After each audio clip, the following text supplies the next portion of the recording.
Okay guys, so today we're going to be looking at my favorite GTA 5 mod, which is the Travel to North Yankton mod. As you can see, Michael is all dressed up, ready for his wintry holiday, adventure, whatever you want to call it.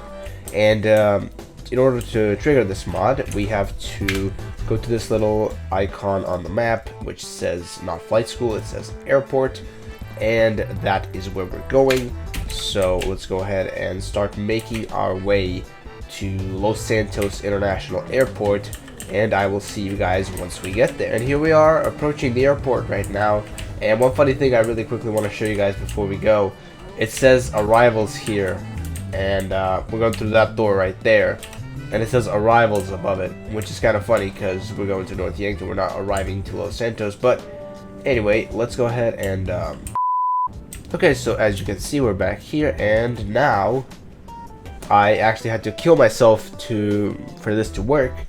It's kind of funny, but regardless, here we are in North Yankton. Now, one thing, if you're going to be playing this mod and exploring this place on your own time, basically what I want you to do is once you get spawned into North Yankton, get away from these doors right away, because it's going to teleport you right back to Los Santos if you don't. Okay, so now that you know that, you can also see in this mod there are actual cars driving by, and you can get them, and there's NPCs all around. They're actually driving the cars and all that. But what I want to do here is get a car real quick. Okay, so I went ahead and spawned a car of my own because I wasn't having much luck with stealing them. So, but yeah, this is the main sort of area of the town. This is the sort of center, whatever you want to call it, the main square kind of deal. And this is where most of the things are. As you can see, we got some industrial buildings right there. We got the train tracks, the well-known train tracks. This is where Michael is having those flashbacks and all that. This is where he parks, and he leaves his car right about here. And in that mission, bury the hatchet, of course. Now, one thing with this place is I dislike how underused it is, because it was used only in a couple of missions, and I think they could have done a little bit more with it. I really would like Rockstar to implement this place into GTA Online some way.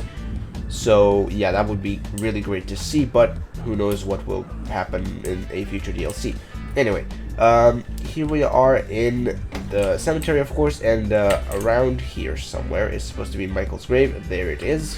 Yeah, so here, as you can see, this is Michael's grave. It says Michael Townley, husband, father, friend, from 1965 to 2004. Now, this grave, as you can see, is not dug up like Trevor dug it up in the Bury the Hatchet mission, but this save file is after the end of the game, so they probably just, I don't know, put the dirt back or whatever. Anyway, this is the, of course, gravestone, which is kind of weird because you can go through it. I find that kind of odd. Anyway, moving on. There's nothing really too much to see around the cemetery here. I'm gonna go ahead and just go around the back here. Anyway, let's get back to the car here, and I chose this car, spawned in this car just to sort of stick with the theme, you know. Anyway, we're going up here across the train tracks again, and now we're gonna take things. I want to take you to, if you go on this side, there's nothing really too special because there is an invisible wall. Once you cross a certain, yeah, right here, that's an invisible wall, which you cannot cross, unfortunately. But if we keep moving along this road, turn around, as you guys can remember, we went down these paths in the Bury the Hatchet mission. Now, before I go ahead and show you something else that I want to show you on the way to the bank, because that's going to be our next stop, I'm going to go here real quick. And just so you know, when you're playing this mod, if you go down this road or any of these kind of empty roads where they just have warehouses and things, you need to watch out, because it's really easy to slip and fall through the map. So right here, you guys can see that if you go here, right? Yeah, and I hit the brakes too late and I fell into the water. Okay. Okay, so here we are back on the road, and I got a different car this time. Also, I want to show you guys the license plates here are actually, it says Yankton on them, which is funny because, of course, in the Los Santos it says San Andreas, so this mod really is a good mod in my opinion. The mod developers did a great job. So applause to those guys. Anyway, I want to go here real quick and show you guys this thing. This is, let me just remove this. So it says, welcome to Ludendorff, the home of the Midwest's biggest beaver. And as you can see, this is indeed a giant fucking beaver.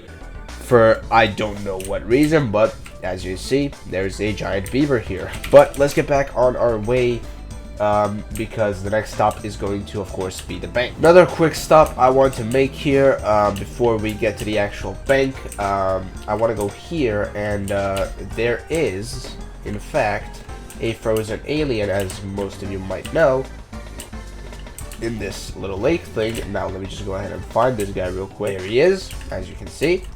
This is indeed the frozen alien. If I take out a pistol right here, you guys can see he is right here.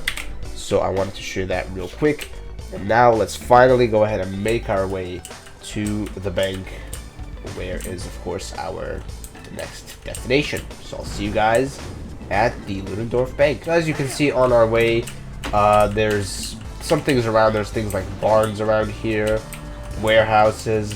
It's really, North Yankton is a representation of a typical small Midwestern town, or not North Yankton, but Ludendorff. North Yankton is the state, but Ludendorff is the town. I keep confusing the two. Before we go ahead and actually go to the bank, one more thing I want to show you, of course, is this the famous sign, welcome to Ludendorff, home of the Midwest's biggest beaver. And it says established 1945, just like on the other one. And one more thing back here, if you go here, right here you can see it says this town sucks. And of course it has this nice drawing that, yeah.